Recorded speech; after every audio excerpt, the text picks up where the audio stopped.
All right, so it's going to go live on here. Hey, you got Carrie Moore here today, guys. Carrie Moore comes to us from corporate America, 26 years in the penthouse there. Basically, you're behind bar for 26 years in the entrepreneur world, but that's okay because she's bringing her knowledge and expertise, which includes over $600 billion. I'm not a billion, million, sorry, of watching over assets for companies like Bank of America or Merrill Lynch.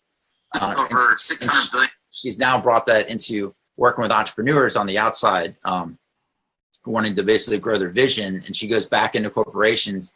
And the same thing she's doing there at Bank of America or Merrill Lynch. She's now taking the corporations that are out there and spreading her expertise. With over $15 billion worth of cash assets on hand at one point that she was helping manage. So the lady's got a big pocketbook. So Carrie, if you could tell us a little bit more about what you're doing over there at some of those companies and how you've been able to transition from corporate America into the entrepreneurship space. Yes, absolutely. It's interesting when people first start thinking about covering big companies and the idea that you have something that you want to create as a benefit and you're in the sales role and you're thinking, how do I connect and be able to deliver something that ends up being revenue for you and something your client needs. And I really do mean to break this down simplistically. And it's all about how you're able to connect authentically within a relationship, understand the client. And I always would teach within the organizations that I was a part of and the teams that I would manage and coach and guide. Be a student of your client. Be a student of that industry, be a student of understanding how they see themselves, not how you see them. So, there were simple tools that I always used to be able to connect and make it to where it was a framework that the client believed they could work inside of that. So it wasn't, you'd always end up being in these challenges of how does a client get something done? How do they make decisions? How do they decide to hire you? And then there's a process of whoever you are and what you work for. How do you make that happen inside your organization? And I always believed that if you would consider it, that you actually create something in the middle to where you can actually fundamentally create that relationship where both sides understand, then this is the place that you want to live and operate. So that's a lot of what I used to teach my salespeople. And how do you make a couple $100 million a year inside of, a great industry group? It's that. It's know the culture, know your client, know the business, and work towards that end behaviorally. So yeah, now I'm able to get with smaller to mid-sized company and break down the tools as well in terms of if you have a mid-sized company that wants to call on a larger corporate and they want to understand, how does it work? How do I get to the decision maker? What are some of those things you just mentioned? You kind of glossed over, hey, putting a couple $100 million in my pocket. What are some of those points that you really bring out? Do you see some of the lessons you teach off of some of the possible mistakes that corporations are doing out there? What are the top 5 things that people are doing out there that you walk in and immediately are able to have an impact on their bottom line? Yeah, well, simple things, especially if, a lot of my teams and myself, when I was in an individual role, you're calling on senior people, a treasurer, a CFO, someone who runs a really large business unit. Do you know that person? This is going to sound to me simple, but did you look them up on LinkedIn? Did you go out to the company website and read if they're publicly traded? Did you read the last couple of press releases? Did you go out and look at the last annual report and see what they said were the drivers? Where are they looking to expand? So this is, I would always teach salespeople that you can do this or you can automate it, have your analysts do it. So anytime that that you're going to go to see a client, you're connecting, engaging, and making sure that you understand what's the approach the client is taking within their business and their industry. I can't begin to stress how helpful that is. And I've been in situations where you're say when I used to be in a role where the relationship person would bring you in to meet a client and you would learn something But the client would then ask the question, what do you know about me? I'm just kind of curious, guys. And they would say, 3 weeks ago, someone else from your bank came to see me. Do you know this person? Well, okay. So when the client starts schooling you on who they are, you know that you're not in a good place. So that would be one thing, Daryl, that I would share. I mean, I could say as an entrepreneur, I would feel like you're wasting my time. And the second I feel like somebody's wasting my time, I'm like, goodbye.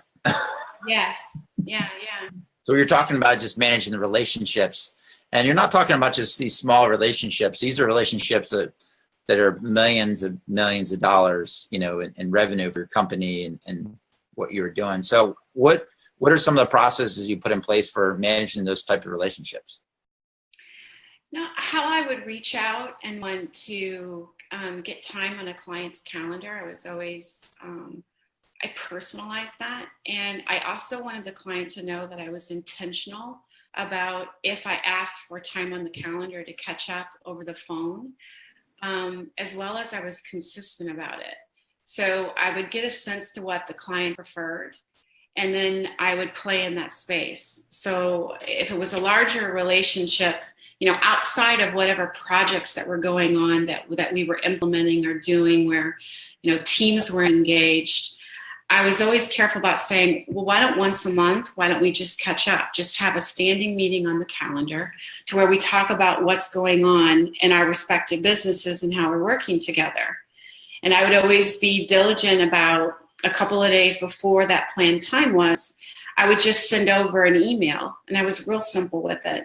Here are 4 or 5 things that I was thinking about that would be helpful for me to get an update on.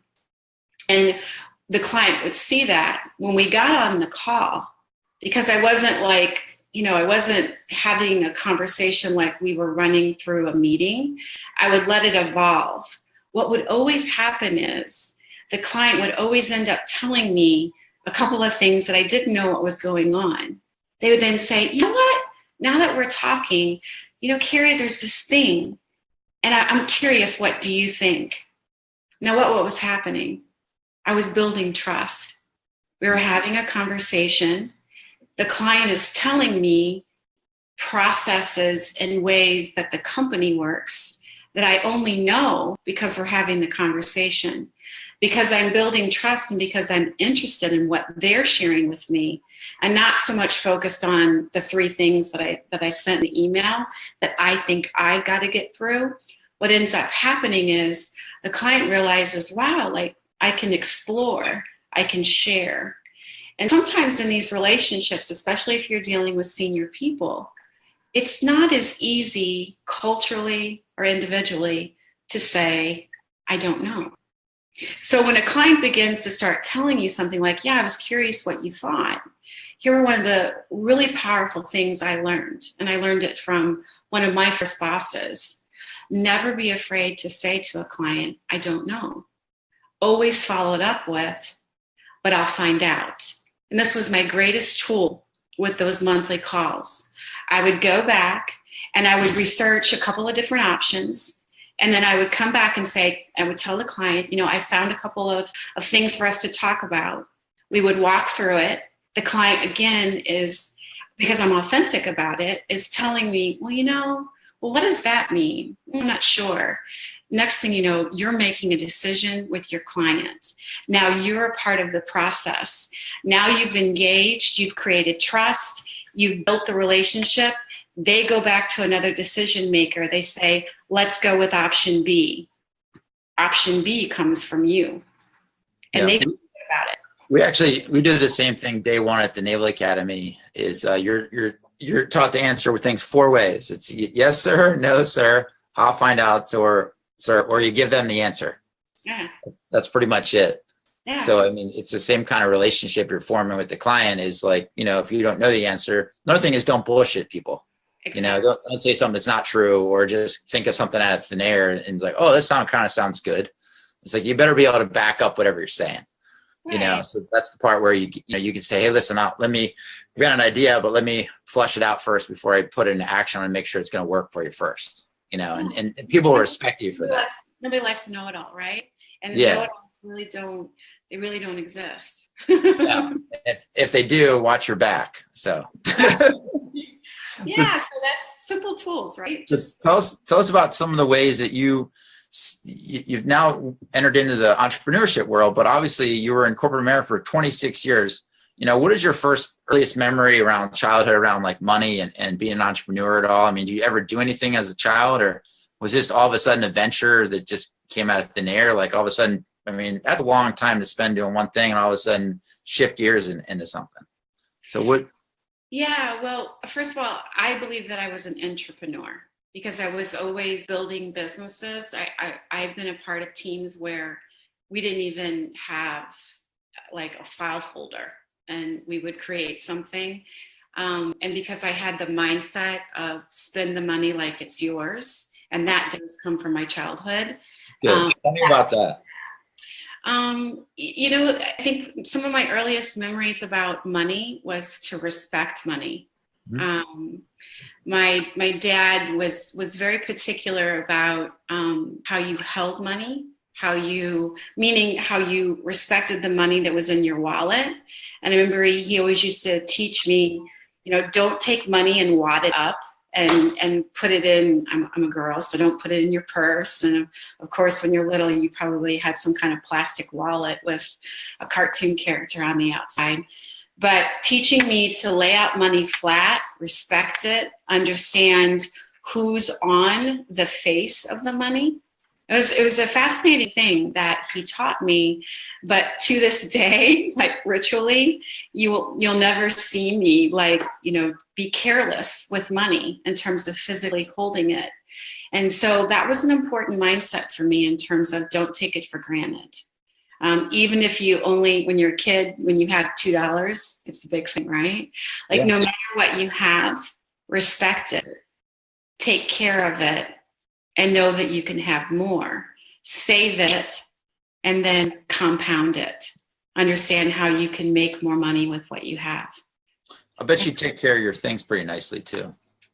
Yeah, I do. Yeah, I find that to be the case as well. I'll keep things forever, or whether even like I've had toys since I was a kid, even, that I still have, and I gave to my kids. It's just like one of those things where you take care of whatever it is that you have. My mom, actually, it was funny. She was cleaning out the house and she bring up all my old stuff. She's like, I'm like, where did this come from? It's like, it's in the attic or something. It's like toys I play with. I gave to my son my old Transformers, Mm-hmm. So, and I always made a point to take care of that stuff because I went out and made a lot of money to purchase a lot of those things. Yeah. So that's, part of the thing. So with that being said, what was your first entrepreneur experience of going out and making money as a kid? I would say summertime, in terms of my mom liked to go to yard sales okay. and liked to go to like secondhand stores and things like that. So my parents were also, when it wasn't necessarily cool to be a recycler, my parents, of course, we would have soft drinks or cans and things like that. So I used to take and collect those. I'd go around the neighborhood, not that necessarily the neighborhood was with a lot of litter, but anytime that I found a can that was aluminum, I would bring it home, smash it. And that was the part I really loved, standing on it. And how you could like ping on the side and it would immediately collapse. I thought that was the coolest thing. So I would have this big plastic tall clear bag that the recycling center would give you. And when I filled it to the top, then my dad and I would go to the recycling center. I grew up in St. Louis. So we'd go into the city, and I lived in the suburbs. So I loved that. It was like, okay, I'm on a journey. And they would weigh it and measure it. And then I would walk away with maybe $20 or something like that. Well, that was a lot of money back then. Yeah, it was. I was a kid doing the same thing. And of course, my dad would be like, okay, so you need to put part of this in savings, part of this you can spend, part of this, how are you going to make money with this? Nice. Wow, he's a smart man. And it worked out really well for you, obviously. Yeah. You got to the point where you're managing like $15 billion worth of cash at one point. Yeah. That's a lot of cans. That's a lot of cans. It's a lot of cans. Yes. That's so cool. And how are you working, helping entrepreneurs like yourself, the entrepreneurs, step out and be entrepreneurs now at this point? What are you finding what do you find is the biggest mental block that people are having issues with stepping out on their own from leaving a corporate American job like the way you did? The fear of great loss, the fear of starting over. Those were probably my two biggest challenges around mindset. Mm-hmm. And being so ingrained in that identity, thinking that the certainty that you have from that experience, that identity, or that relationship is who you are. So when you think about letting it go, you're really afraid. So is that your co-host? Yes, I'm sorry, my co-host. I don't have anyone right now here to like keep them to be. No, that's fine. So what are some of the things you did personally to overcome those things? Because I know you said you were in Tony Robbins programs before. You spent some time in the Platinum Partners with him. Were you doing those programs as you were still on working for those large companies, or did you start that afterwards? I started, I knew of Tony forever. Like, I remember being in business school in the late 90s. And it was the first time that I saw his book, Unleash, what is it? Unleash the Power Within. Yeah, that whole thing. And I thought it was a book for an empowerment for men. And I was like, oh, that's so cool. Because I'm like, I thought only women hang out in the self-help section. Aww.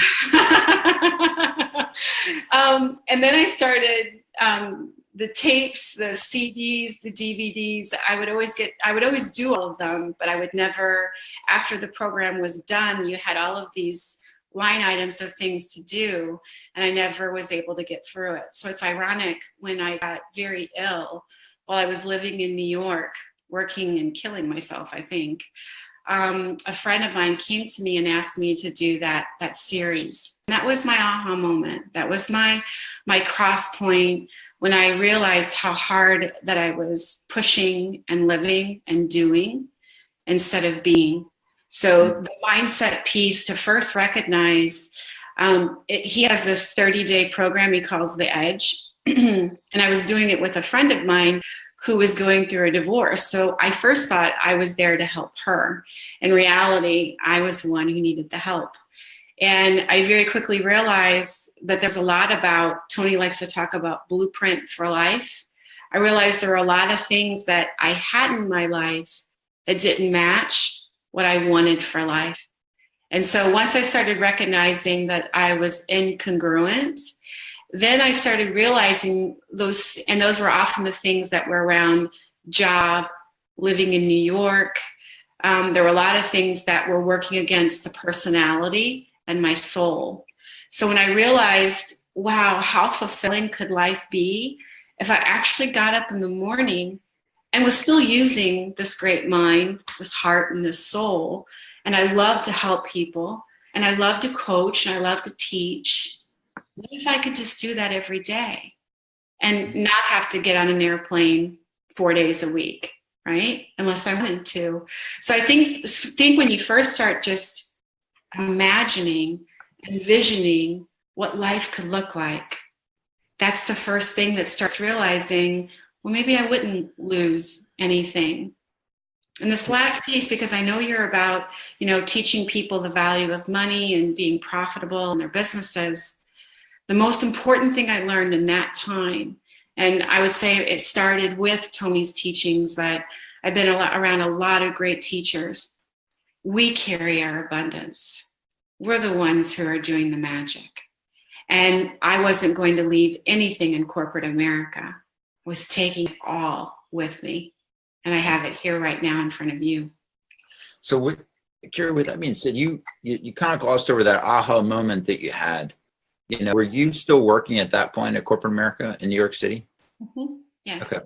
And what was your mental mind space like? What was going on at that point that you got so just like sick and tired of just, what you were going through at that point? Like what was your life like at that point? Because I know that, I couldn't live a day in corporate America. I just not me. I mean, it's like being a caged animal. It's like I've been a caged animal my whole life, and now I'm all of a sudden in a cage in a zoo. That's what I feel like that tiger that's sitting there going back and forth on the cell block. Yeah. What was that like, being in that cage, and what was going through your head at that point that you were just, you had to be scratching at the door. Yeah. What I had taken on a pretty big promotion when I moved from San Francisco to New York. So you think you're doing something that you want to do. You think it's your choice. A few months into living into New York, I was pretty miserable. I wasn't going to tell anyone. I was working 80, 90 hours a week. It was a global position. So the day started at 5 a.m. in the morning. Calls with Asia. When you live in California, calls with Asia are right before you go to dinner. When you live in New York, they start at 11 o'clock at night and they can go. So sometimes I was getting 2 to 3 hours of sleep a night. And then I was traveling globally, running a big team. And I felt like I was literally disappearing. Here I was, a water person, an outdoors person. I could barely get to the gym 1 time a week. And I got really sick. Although in the middle of getting sick, I still was being successful. I still, with the team and the things that I did, everything that I said that I was going to do when I moved to New York, I did it. But it was completely unfulfilling. And only when I got sick and I found out I had an autoimmune disease, and I had to take 2 months off of work to get well. They cut off your BlackBerry, everything that had me in the part of life, total standstill. And when I started reading and listening, and then just listening to myself, that's when I started connecting to life is really grand. I have high quality challenges here in the fact that, that the things that I have in my life, but they're not the things I really choose. And I need to begin to making choices that are right for me. And that it doesn't mean that I give up the ability to be successful. I don't give up my ability to make money. I don't give up my ability to help other people and to make a difference in this world, which was really what I wanted to do. Does that make sense? Absolutely. So you're at that stage right there on the precipice of the 2 months off. Basically, your body just said, we're gonna put you on the bench. You've been in the game playing at a high performance level, at a high performance environment, dealing with there's a certain sense of responsibilities that come with managing a $15 billion pocketbook. And your body was feeling those effects, and your body basically said, put the brakes on you. Yeah. With this disease that I found out that I had, my body had stopped processing proteins. So and I was a triathlete. So imagine that you get to a point where you can't even walk up a flight of stairs without, gasping for breath. So I was deathly ill. And when that starts happening, you think you're invincible. I can fly around the world. I can be in a room and make a deal happen. I love my team. They love me. Life is good.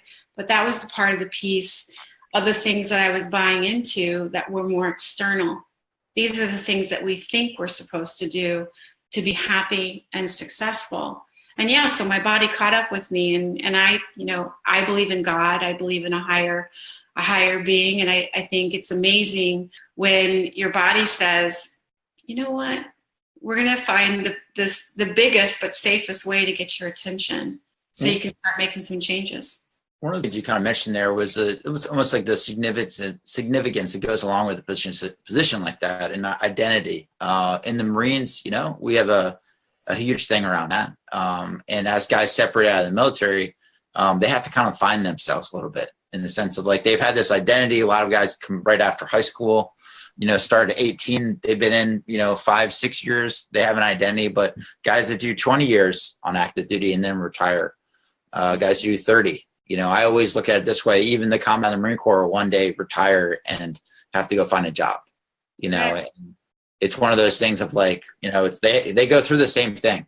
It's identity side of thing. So did you find once we always call it the green machine, because our whole thing is you can the people won't miss the Marine Corps, they'll miss the Marines they served with. you know, and do you, and, but we all know that we'll have like a going away ceremony and like somebody will go away and then we probably don't hear from them again or see them, you know, but, you know, we have that moment with them. But after that, it's like that person's gone. It's like, you know, nobody needs to contact them because the machine takes over. I mean, did you find that somebody else just stepped in your place and then they took over those same responsibilities at that point and you went out the door? Like, what was the transition at that point for you? And, you know, what did it feel like when you eventually did make that decision?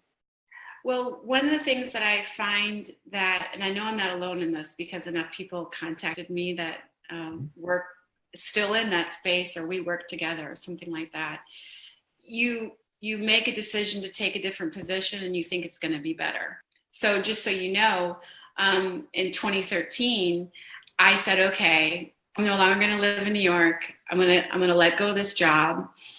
And the bank then offered me another job and they promoted me. So I think, and I say, okay, I don't want to live in New York. This is when I moved to Miami. So what I'm saying is we begin to chip away at the challenge or the issue. And I was still compromising because I was afraid to let go. I was still afraid, but I thought it would be better.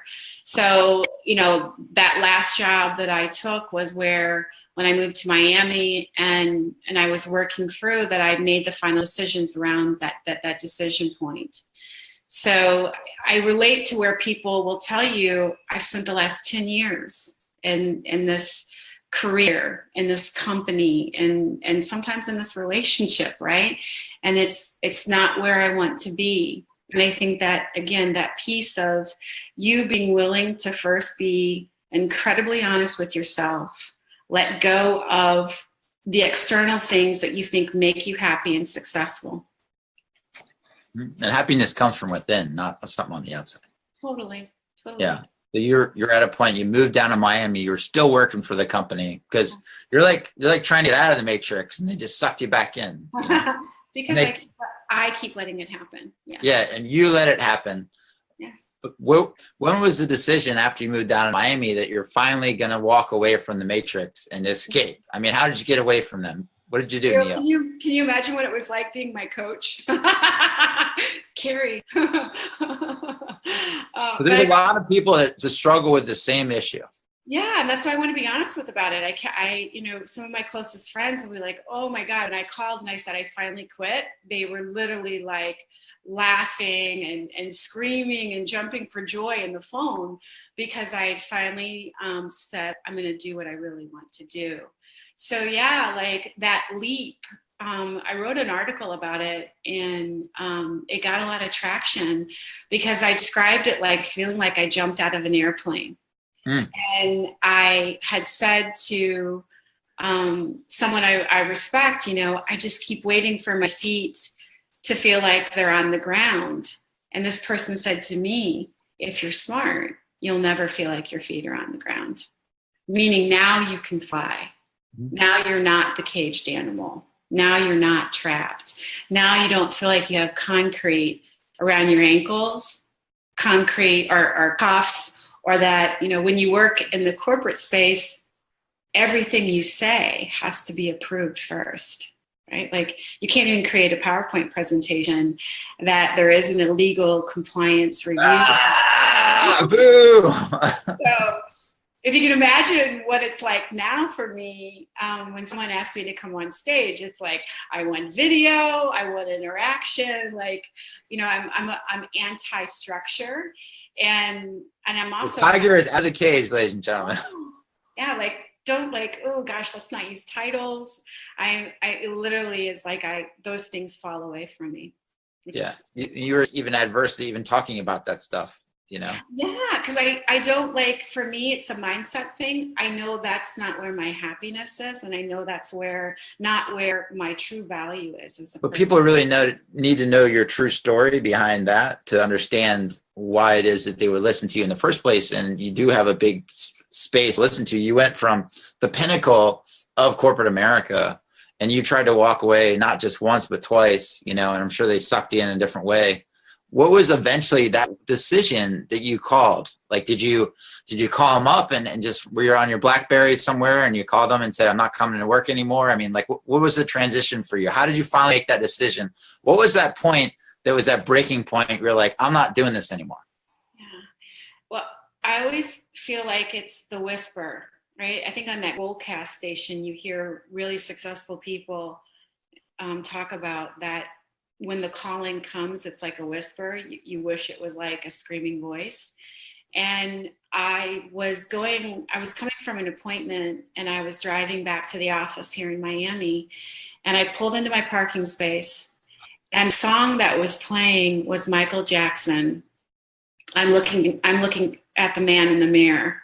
Mm-hmm. And that, at the very end where it goes, make that change. Yeah. I swear to you, like it literally gives me goosebumps. I heard it and I was like, you know what? And I had a great relationship with my last boss, and I'd been telling him, because I knew I was 3 years and I had turned around this business and I felt great about it. And they're always very good about talking about the next thing. I was saying to myself, I was walking in the office, you know what? I'm going to call my boss. And I'm going to set up some time, because I knew he'd want to do it face to face. I'm going to come to New York and we're going to figure out a transition plan. No lie, within an hour, my boss called me. And he wasn't typically someone who would like call to shoot the shit, right? He had $6 billion of revenue he was responsible for. So he had better things to do than just to say, what are you doing today at 2:00? But he called me up and he kept talking and he said, and what else? And he's like, what else is going on, Carrie? And I don't know. I just said, you know what? I said, I think it's time that I come to New York and we talk about my career. And I said, I want to tell you what I want to do next. And he goes, okay. And of course, he thinks I'm going to talk about something in the bank. And I said, yeah. I think it's time. And I knew that if you believe in divine intervention, or if you believe that things happen for a reason, when I made that decision in the car, when I had that moment and I said, yes, I'm going to make a change, I think things can happen. I think we're all connected. So somehow something caused my boss to call me and make it even easier for me to say. What ultimately I did was 10 days later was I flew to New York and I resigned. Wow. And they were totally shocked. Like the HR executive, they kept on asking me, well, no, come on, why don't you just you're a managing director, you run a region, you're very successful. They're in the matrix trying to suck you back in. So. And they're like, nobody does this. And I kept saying to them, I said, I'm doing this. I want to live my legacy. I want to live life differently. And I know I've got a choice to make. And then I said this, and I really believe this. So for anybody out there who's listening, and I said, and I'm going to bet I won't be the last person who's successful who chooses to leave. And I really believe that. I do. Okay, thanks. Yeah, watch what happens in banking over the next couple of years. Yeah, well, it's already happening right now. I don't know if you ever check out the cryptocurrency or any of that kind of stuff. Mm-hmm. Have you seen any of that? No, I have not, but I've heard of cryptocurrency. Yeah, we'll have a conversation about that, because it's literally a currency. It's like Uber for banking. Mm-hmm. It's really just going to put banks out of business, and a lot of these credit card processors and all these other type of people that are out there. The United States government doesn't like it because they can't tax it. Exactly. Yeah. So just disrupting the railways. Disrupting the railroads type ways with banking. And it's already happening. And I got friends that are doing it, and they're making a lot of money because they're doing it. So it's pretty interesting. My friend Joby is just crushing it, doing that. So Carrie, again, I appreciate you, and just having the faith and, listening to that inner voice whisper side of it. I've had my own whispers, when it comes to that as well. Yeah. So definitely plays a factor. Where can people learn more about you? What's the best way for them to reach out to you if they want to learn more about, what you do as an entrepreneur now and how you're helping on the executive leadership side of things? Yeah. So I have a website. It's under its third reconstruction, but it's easy to go out there. It's carriemore.com. or you can email me directly, which is Carrie@carriemore.com. And I'd love to catch up anyway. And that's CARRIEMOORE. Correct. And again, appreciate you coming out again, Carrie. Thank you. Thanks You so have a much. great day. All right. Thank you.